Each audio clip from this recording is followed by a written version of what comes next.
আরে বহুত ছালপাল আমার কাছ থেকে ঈদের সালামি চাইছে, কোনো শালাকি সালামি দিইনি। অনেক টাকা জমে গেছে তো, ভালোই হলো।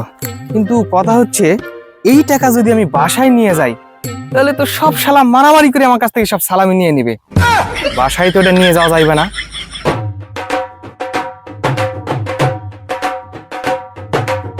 ও, সামনে তো খগেন মাল দাঁড়িয়ে আছে, তাহলে এর কাছে টাকাটা রেখে দিই, আর বাসায় কাজ শেষ করে এসে এর কাছ থেকে আবার টাকাটা নিয়ে নিবনি। এই শোন, এই টাকাগুলা রাখ, আমি একটু বাড়ি থেকে আসি, আমার একটু কাজ আছে। টাকাগুলা রাখ, আর এই 5 টাকা যত্ন সহকারে রাখবি।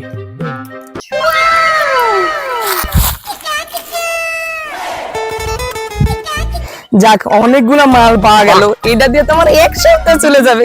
আবার 5 টাকা এক্সট্রা আছে। আরে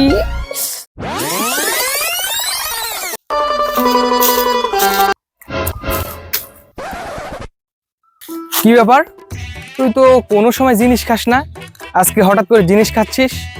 আচ্ছা যাই হোক, বাদ দে ওগুলা, তাড়াতাড়ি আমার টাকাগুলো ফটাফট ফটাফট বের করে দে। কেন, কিসের টাকা? কিসের টাকা মানে?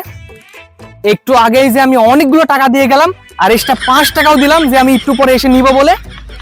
দীর্ঘ 2 বছর পর আমি আজকে ঈদের সালামি পেলাম, আর আমি এটা খরচ করব না? ধরা খাই গেলাম নাকি?